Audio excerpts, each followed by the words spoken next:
Bearer instrument था राम के पास, राम ने वो श्याम को दे दिया एज एन गिफ्ट, तो क्या श्याम के पास ओनरशिप ट्रांसफर हो गया? ये पहला क्वेश्चन है। दूसरा आपको आंसर देना है श्याम होल्डर है या होल्डर इन ड्यू कोर्स है, दूसरा आपको उसका आंसर देना है।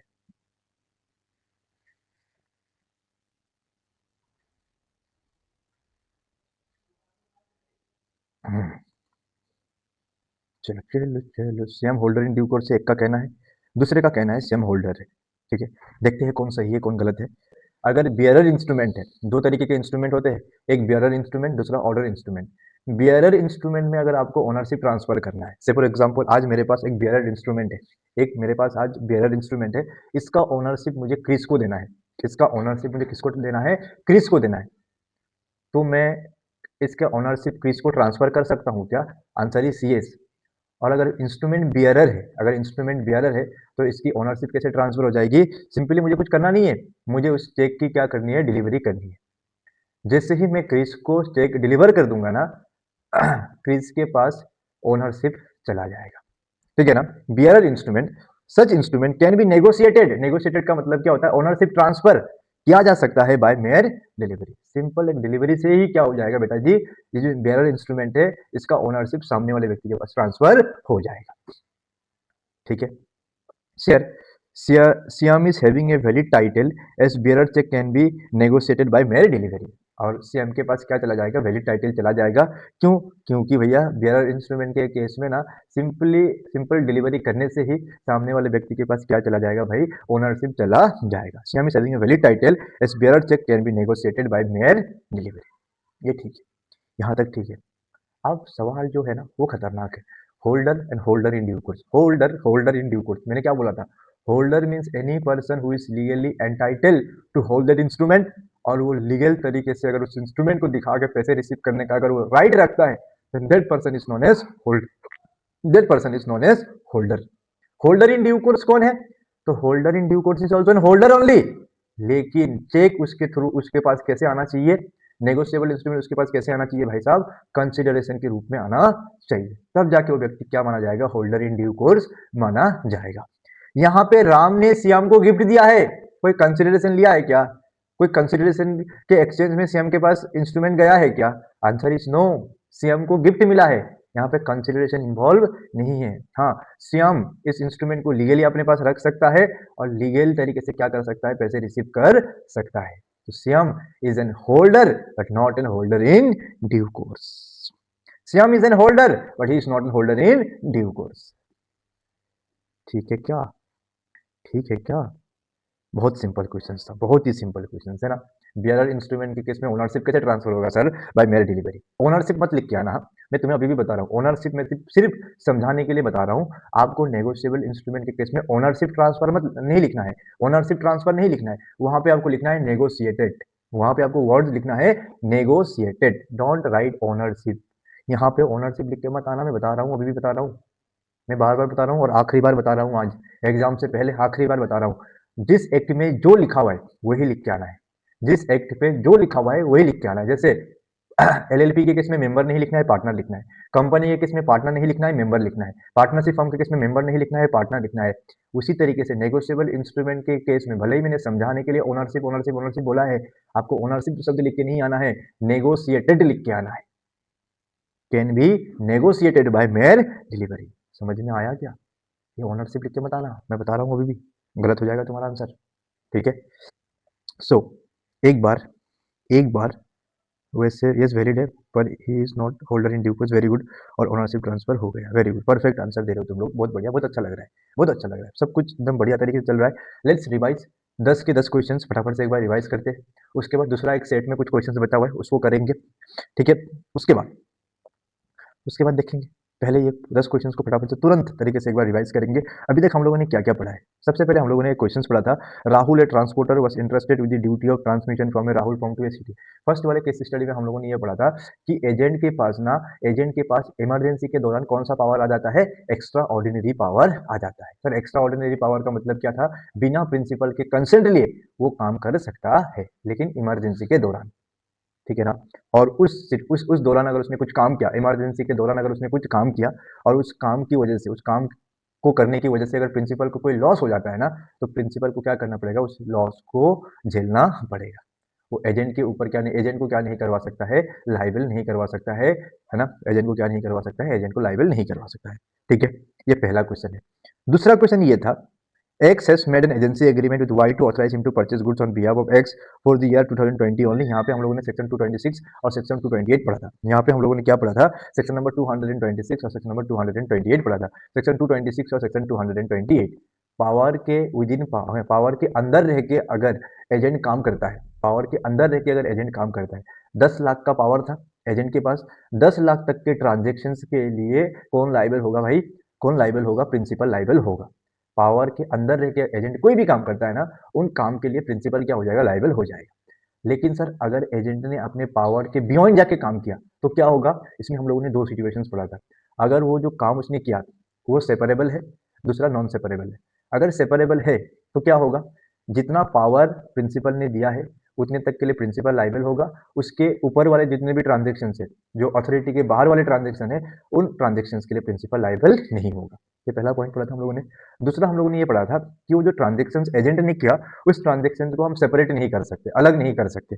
जैसे हम लोगों ने एक एग्जाम्पल पढ़ा था कि भैया 10 लाख का गाड़ी खरीदने का पावर दिया था प्रिंसिपल ने एजेंट को, एजेंट ने 15 लाख का गाड़ी खरीद लिया है। अब इस गाड़ी को हम क्या नहीं कर सकते, सेपरेट नहीं कर सकते, अलग नहीं कर सकते। मतलब ये जो काम किया है ना एजेंट ने अपने अथॉरिटी के बियॉन्ड जाके, तो क्या ही किया है, साथ में वो जो काम उसने किया है वो सेपरेबल नहीं है।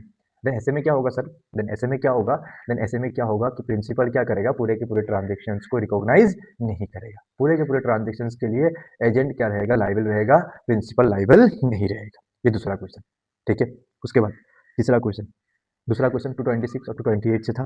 तीसरा question, explain whether the agency shall be terminated in the following case under the provisions of Indian contract 1872। यहाँ पे हम लोगों ने दो सिचुएशंस पढ़ा जहाँ पे एजेंसी जो प्रिंसिपल और एजेंट का रिलेशनशिप बना है, उसका जो सब्जेक्ट मैटर है उसमें अगर एजेंट इंटरेस्टेड है, अगर उसमें क्या है, एजेंट का कुछ इंटरेस्ट इन्वॉल्व है, इंटरेस्टेड नहीं बोल सकते, इंटरेस्ट सही शब्द नहीं है, अगर एजेंट उस सब्जेक्ट मैटर में खुद इंटरेस्ट है, मतलब एजेंट का ना उस सब्जेक्ट मैटर में अगर इंटरेस्ट है, एजेंट का उस सब्जेक्ट मैटर में क्या है, अगर इंटरेस्ट है ना, तो उस तरीके की एजेंसी को हम रिवोकेबल नहीं कर सकते। Such type of agency are irrevocable, such type of agencies are irrevocable, जहाँ पे एजेंट का इंटरेस्ट रहता है उस सब्जेक्ट मैटर पे, एजेंट का जहाँ पे इंटरेस्ट रहता है सब्जेक्ट मैटर पे, उस तरीके के एजेंट को हम रिवोक नहीं कर सकते। फिर उसके बाद हम लोगों ने पढ़ा सब एजेंट और एजेंट, अगर एजेंट की अथॉरिटी को रिवोक कर दिया गया ना, तो सब एजेंट का अथॉरिटी अपने आप क्या हो जाएगा बेटा जी, रिवोक हो जाएगा। ठीक है, उसके बाद नेक्स्ट हम लोगों ने पढ़ा था good solve bye sample. Good solve bye sample में हम लोगों ने क्या पढ़ा था, अगर सैंपल के साथ बल्क मैच नहीं होता है, अगर सैंपल के साथ बल्क मतलब पता है ना, अगर वो बहुत सारे गुड्स, बल्क मतलब क्या, बहुत सारे गुड्स है ना, अगर सैंपल के साथ वो जो गुड्स बल्क में था वो अगर मैच नहीं होता है, कॉरस्पॉन्ड नहीं होता है ना, तो बायर क्या कर सकता है, कॉन्ट्रैक्ट को रिजाइन कर सकता है, डैमेजेस क्लेम कर सकता है और गुड्स को रिजेक्ट कर सकता है, गुड्स को रिजेक्ट कर सकता है, कॉन्ट्रैक्ट को कैंसिल कर सकता है, डैमेजेस क्लेम कर सकता है। लेकिन अगर बायर ने उसको रीसेल कर दिया तो बायर के पास गुड्स को रिजेक्ट करने का राइट नहीं रहेगा, सिर्फ और सिर्फ डैमेजेस क्लेम करने का राइट रहेगा। ठीक है, उसके बाद उसके बाद उसके बाद हम लोगों ने पढ़ा था, हाँ पार्टनरशिप का भी हम लोगों ने नहीं पढ़ा है, पार्टनरशिप का भी हमें पढ़ना बाकी है, ये दो क्वेश्चन पार्टनरशिप का बचा हुआ है। हाँ उसके बाद हम लोग आए थे सेक्शन 8 कंपनी में, उसके बाद हम कौन से बारे में आए थे, सेक्शन 8 कंपनी में। यहाँ पे कुछ मेंबर गए कोर्ट पे और उन्होंने कहा कि भाई सेक्शन 8 कंपनी में डिवीजन पे नहीं कर रहा, डिवीजन पे नहीं कर रहा, डिवीजन पे नहीं कर रहा है। कोर्ट ने ऑर्डर दिया, कोर्ट ने बोला इन मेंबर्स को कि सेक्शन 8 कंपनी कभी भी क्या नहीं करता है, डिविडेंड डिस्ट्रीब्यूट नहीं करता है। सेक्शन 8 कंपनी को प्रोहिबिट कर दिया गया है, डिविडेंड पे करने के लिए सेक्शन 8 कंपनी को प्रोहिबिट कर दिया गया है। ठीक है, उसके बाद नेक्स्ट क्या पढ़ा था हम लोगों ने उसके बाद पढ़ा था, ये क्या है, हाँ इसमें हम लोगों ने पढ़ा था doctrine of indoor management. Doctrine of indoor management हम लोगों ने क्या पढ़ा था, an outsider is presume to have, है ना, आउटसाइडर ऐसा प्रिज्यूम कर सकता है कि जो कंपनी है ना वो अपना फॉर्मेलिटीज को क्या कर रहा है, अच्छे तरीके से निभा रहा है। इस तरीके का एजम्पशन कौन कर सकता है, थर्ड पार्टी कर सकता है, थर्ड पार्टी इस तरीके का एजम्पशन कर सकता है। किस तरीके का एजम्पशन सर, कि कंपनी जो है ना अपना जो भी फॉर्मेलिटीज है वो सारा का सारा फॉर्मेलिटीज क्या कर रहा है, अच्छी तरीके से निभा रहा है, इस तरीके का एजम्पशन थर्ड पार्टी कर सकता है। उसके बाद नेक्स्ट हम लोगों ने पढ़ा था ultra vires. Sir ultra vires में हम लोगों ने ये पढ़ा था कि अल्ट्रा वायरस अगर कंपनी अपने पावर्स के बियॉन्ड जाके काम करता है तो वो ट्रांजेक्शंस को हम अल्ट्रा वायरस बोलते हैं। हाँ, यहाँ पे हम एमओए के पावर के उस पॉइंट ऑफ व्यू से पढ़ रहे हैं। हाँ, एमओए के पावर के पॉइंट ऑफ व्यू से पढ़ रहे हैं, मतलब कंपनी का एमओए कंपनी को पावर देता है कि भाई आप ये काम कर सकते हो। और अगर कंपनी अपने पावर के बियॉन्ड जाके काम करता है, एमओए के पावर के बियॉन्ड जाके काम करता है ना, तो वो अल्ट्रा वायरस है। और अल्ट्रा वायरस ट्रांजेक्शन हमेशा क्या होता है बेटा जी, वॉइड होता है। अल्ट्रा वायरस ट्रांजेक्शन हमेशा क्या होता है, वॉइड होता है। ना तो कंपनी थर्ड पार्टी को सीव कर सकता है, ना तो थर्ड पार्टी कंपनी के ऊपर सीव कर सकता है। अब इस वाले केस स्टडी में क्या था ना, एक व्यक्ति था जिसने कंपनी को 50 लाख का लोन दे दिया है और कंपनी के पास 30 लाख का ही लोन लेने का पावर था। अब 50 लाख का लोन ले लिया मतलब क्या, पावर के बियॉन्ड जाके काम किया, मतलब कौन सा एक्ट हो गया, अल्ट्रा वायरस हो गया, वॉइड है। ना तो थर्ड पार्टी कंपनी के ऊपर सीव कर सकता है, ना तो कंपनी थर्ड पार्टी के ऊपर सीव कर सकता है। अब इस वाले सिचुएशन में जो थर्ड पार्टी है जिसने कंपनी को लोन दिया था, वो क्या नहीं कर सकता है, कंपनी के ऊपर केस फाइल नहीं कर सकता है। लेकिन सर क्या रेमेडी अवेलेबल है, इस थर्ड पार्टी के ऊपर कोई रेमेडी अवेलेबल है क्या? तो लॉ ने कहा हाँ, एक रेमेडी अवेलेबल है। अगर कंपनी ने उस पैसे को यूटिलाइज नहीं किया है, यूज नहीं किया है ना, देन ऐसे में ये व्यक्ति कोर्ट जाके क्या ले सकता है, इंजंक्शन ऑर्डर ले सकता है। सर अगर पैसा यूटिलाइज हो गया है, कंपनी ने पैसे को यूज कर दिया तो क्या होगा, तो बोला कुछ नहीं कर सकता है। कंपनी ने अगर पैसे को यूज कर दिया है तो फिर उसके बाद कुछ भी नहीं कर सकता है। लेकिन पैसा अगर यूज नहीं हुआ है तो इंजंक्शन ऑर्डर कोर्ट जाके इंजंक्शन ऑर्डर लेके आ सकता है। ठीक है, उसके बाद ये सारे क्वेश्चंस एक बार हम लोगों ने कर लिया है। उसके बाद ये कहाँ गया, उसके बाद ना यहाँ पे दो पार्टनरशिप से क्वेश्चंस थे। हाँ हाँ, यहाँ पे दो पार्टनरशिप के क्वेश्चंस थे, कहाँ गया, ओह बेटा जी, अरे रुक जा रुक जा रुक जा रुक जा रुक जा रुक जा। इस क्वेश्चन को एक बार ध्यान से पढ़ो बेटा जी। Mister M, Mister N, Mister P were partner in a firm which was dealing in refrigerator on 1st October 2018. Mr. P retired from the partnership firm but failed to give public notice of his retirement. Questions को पढ़ के ही समझ में आना चाहिए कि questions कहां से पूछा हुआ है। क्वेश्चंस को पढ़ के हिंट मिल गया है क्वेश्चन का, रिटायरमेंट साथ में पब्लिक नोटिस, मतलब समझ जाना कि कौन सा प्रोविजन से क्वेश्चन आया है। हाँ हाँ बोलो, कौन सा प्रोविजन से क्वेश्चन आया है, जल्दी बोलो। हिंट मिल चुका है क्वेश्चंस का, प्रोविजन पूरा हिंट मिल चुका है कि भैया क्वेश्चन कहां से पूछा हुआ है।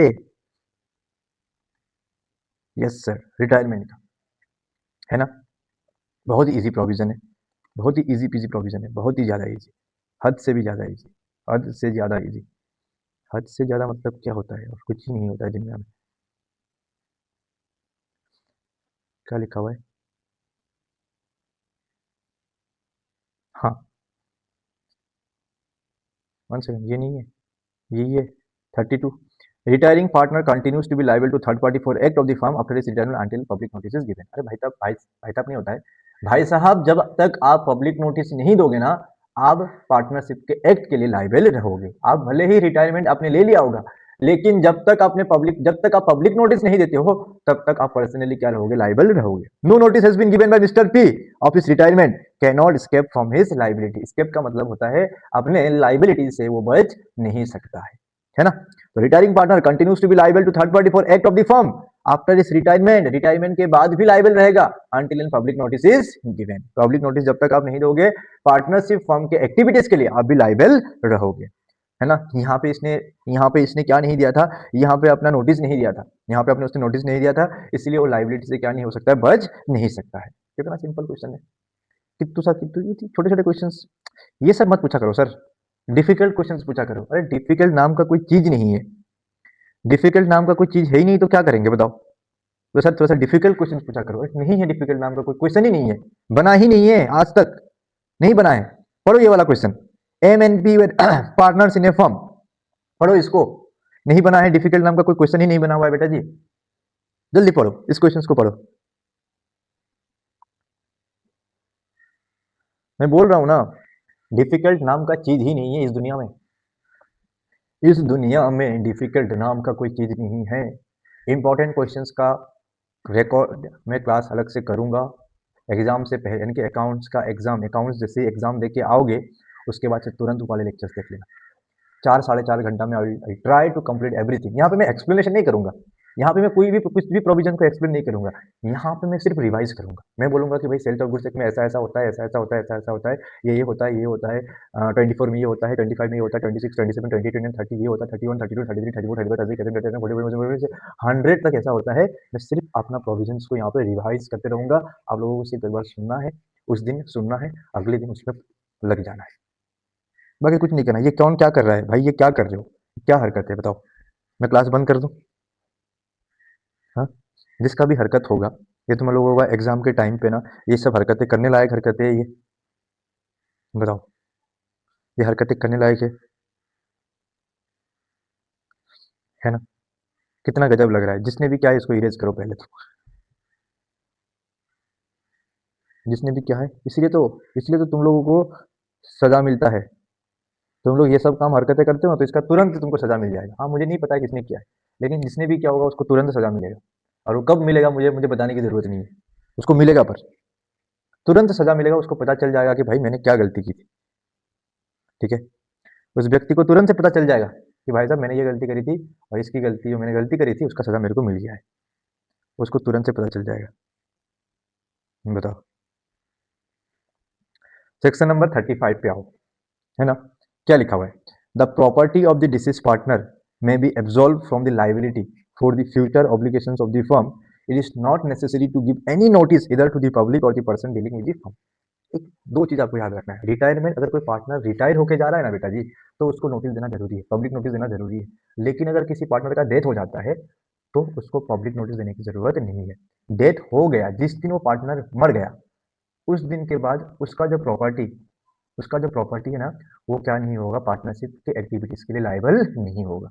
से फॉर एग्जांपल 15 तारीख को कोई पार्टनर डेथ हो जाए, किसी पार्टनर का डेथ हो जाता है, 15 तारीख को किसी पार्टनर का डेथ हो जाता है, 16 के बाद यानी 15 के बाद ये जो डेथ डेथ पार्टनर का जो एसेट है, 16 के बाद जो भी पार्टनरशिप एक्टिव काम करेगा, यानी कि 16 17 ये तो पार्टनरशिप काम कर ही रहा है ना, 15 के बाद भी पार्टनरशिप तो काम कर ही रहा है ना, उन सारे एक्टिविटीज के लिए ना डेथ पार्टनर का एसेट लाइबल नहीं रहेगा।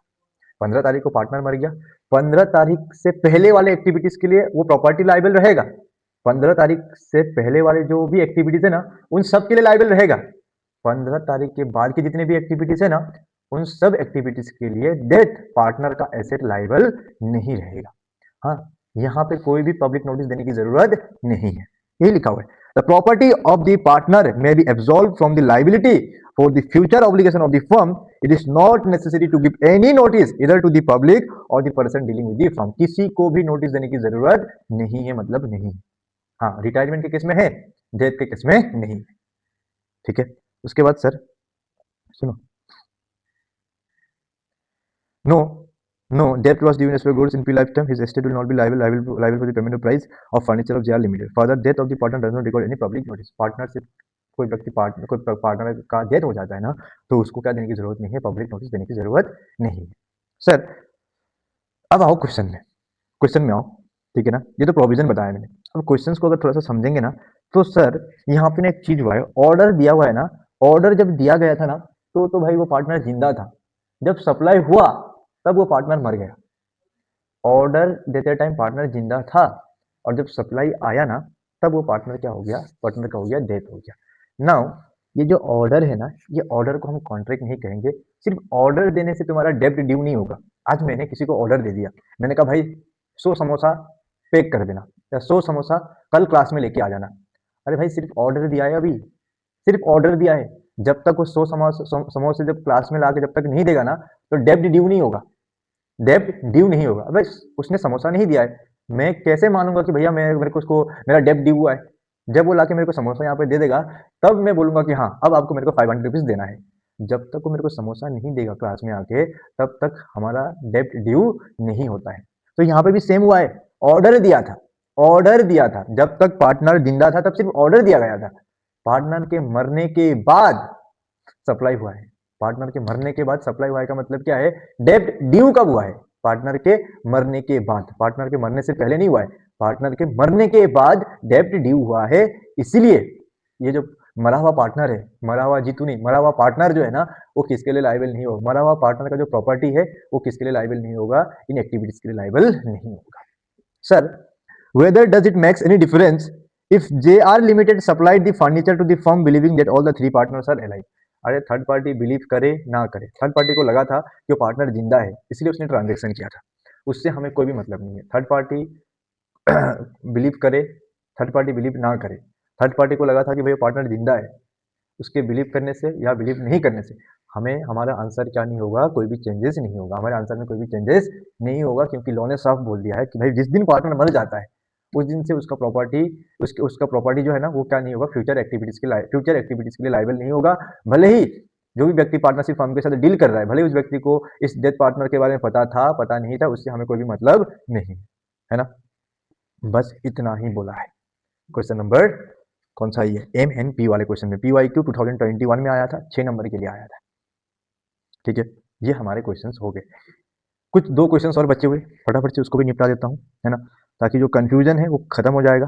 ठीक है, जो कंफ्यूजन है वो खत्म हो जाएगा। कहाँ गया?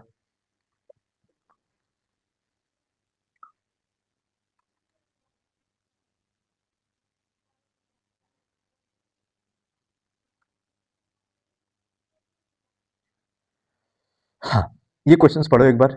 Mister A made a endorsement of a bills of exchange amounting to 50,000 to Mr. B, but before the same could be delivered to Mr. B, Mr. A passed away. Mr. S, son of Mr. A, who was the only legal representative of Mr. A, approached Mr. B and informed him about his father's death. Now, Mr. S is willing to complete the instrument which was executed by his deceased father, referring to the relevant provisions of the Negotiable Instrument Act 1881. Decide whether Mr. S can complete the instrument in the above scenario. कितने बार पढ़ाया है? कितने बार इस provisions को हमने revise किया है? जब से हमने नेगोशिएबल इंस्ट्रूमेंट पढ़ा है, इस पॉइंट को तो मैंने हाईलाइट भी करा है। हाईलाइटेड पॉइंट है ये हाईलाइटेड पॉइंट है। बताओ इसका आंसर क्या होगा, कौन बता सकता है? Let's guess. कौन सा सेक्शन? Section number 57। कौन सा सेक्शन बेटा जी? सेक्शन नंबर 57 में हम लोगों ने क्या पढ़ा था? सेक्शन नंबर 57 में हम लोगों ने क्या पढ़ा था? हाँ, यहाँ पे हम लोगों ने पढ़ा था ना सेक्शन नंबर 57 में। 57 में हम लोगों ने क्या पढ़ा था? जल्दी बोलो।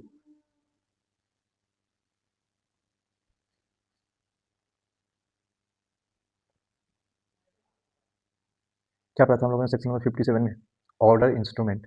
अगर ऑर्डर इंस्ट्रूमेंट का ओनरशिप ट्रांसफर करना है किसी को, तो क्या करना पड़ेगा आपको? एंडोर्समेंट करना पड़ेगा और साथ में डिलीवरी करना पड़ेगा।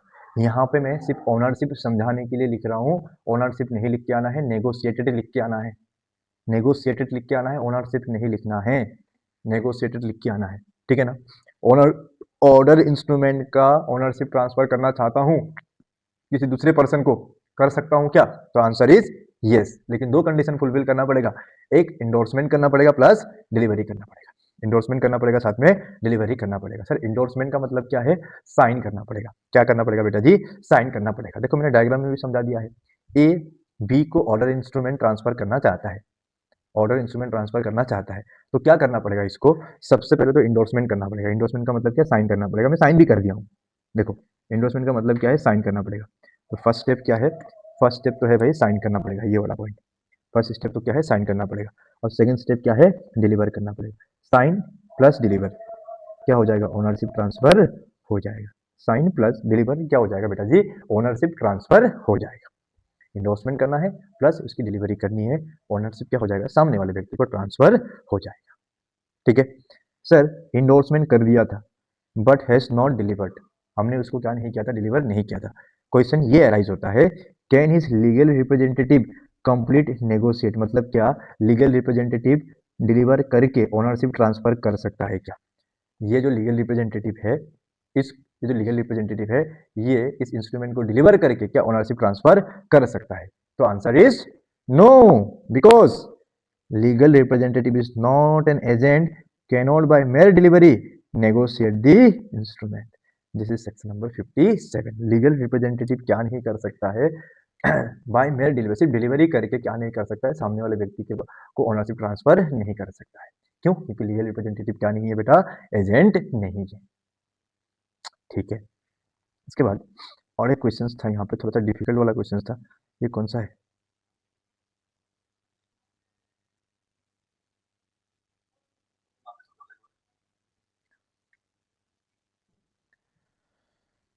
चलो section number 57 order instrument. Order instrument का अगर आपको ओनरशिप ट्रांसफर करना है, से फॉर एग्जांपल मेरे पास कोई एक ऑर्डर इंस्ट्रूमेंट है, उस ऑर्डर इंस्ट्रूमेंट का ओनरशिप मेरे को ट्रांसफर करना है। अभी के लिए ए मैं हूँ और बी जो है वो मेहुल है। ठीक है ना। अब ऑर्डर इंस्ट्रूमेंट है मेरे पास, उस ऑर्डर इंस्ट्रूमेंट का ओनरशिप मैं बी को यानी कि मेहुल को ट्रांसफर करना चाहता हूँ। तो ट्रांसफर करने के लिए 2 कंडीशन फुलफिल करना पड़ेगा। पहला कंडीशन क्या है? उसमें साइन करना पड़ेगा।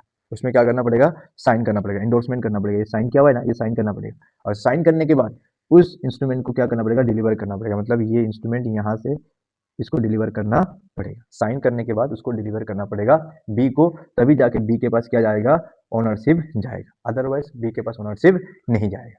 ठीक है, अब सेक्शन नंबर 57 किसके बारे में बात करता है, सेक्शन नंबर 57 का क्वेश्चन सुनो पहले, उसके बाद आंसर।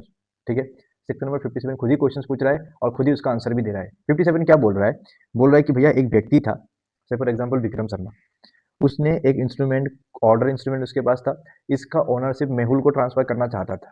ठीक है, अब उसने उसमें एंडोर्समेंट कर दिया, लेकिन जैसे ही वो डिलीवरी करता है, डिलीवरी करने से पहले वो टपक गया, टपक गया। ठीक है ना, अब उसका लीगल रिप्रेजेंटेटिव से फॉर एग्जाम्पल क्रीज है, लीगल रिप्रेजेंटेटिव कौन है, क्रीज है।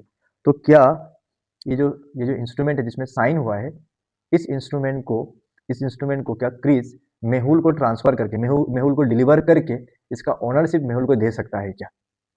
लीगल रिप्रेजेंटेटिव ने साइन नहीं किया है, जो साइन ऑर्डर इंस्ट्रूमेंट है ना, वो उसको क्या करना चाहता है, उठा के मेहुल को डिलीवर करना चाहता है और मेहुल को ओनरशिप ट्रांसफर कर देना चाहता है, ये करना चाहता है लीगल रिप्रेजेंटेटिव। तो ऐसा वो कर सकता है क्या? तो लॉ ने साफ मना कर दिया कि भाई तुम ऐसा नहीं कर सकते।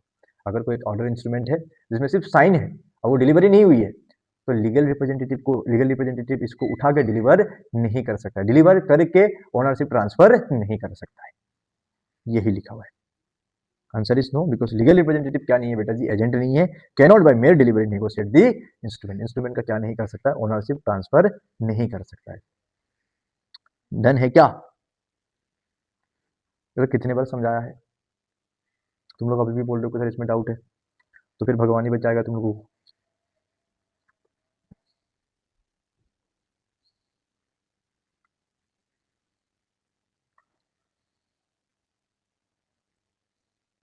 ठीक है,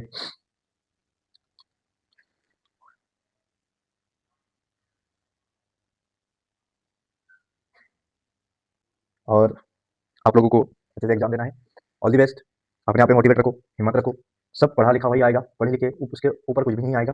ठीक है, लॉ के लिए और इंपॉर्टेंट जो भी टॉपिक्स रहेंगे एक बार मैं अपने तरीके से लेक्चर्स को रिकॉर्ड करूंगा और आप लोगों के लिए मैं अवेलेबल करवाऊंगा, ये मेरा प्रॉमिस है ना। बाकी बाकी जो है आप लोग अच्छे से पढ़ाई करो, खुद पढ़ना बहुत जरूरी है। ठीक है, all the best for your exam, कोई हो फटाफट से जल्दी से इंटर में आ जाओ, फिर इंटर की क्लास करेंगे बढ़िया तरीके से, जैसे हम लोगों ने फाउंडेशन का क्लास किया था उसी तरीके और बेहतरीन तरीके से हम इंटर का भी क्लास करेंगे। जल्दी से जल्दी इंटर पे आ जाओ, मेरा बेस्ट विशेष रहेगा तुम्हारे साथ, हमारे साथ, हाँ तुम्हारे लिए मैं हमेशा प्रे करते आ रहा हूँ, आज भी कर रहा हूँ, कल भी करूँगा, रोज करूँगा, है ना। सो आप लोगों को उसके बारे में टेंशन नहीं लेना है, आप अपना बेस्ट दो, आप अपना 100% दो, आप अपना 100% दो, ज़्यादा मोटिवेट, अपने आप को मोटिवेट रखो, है ना।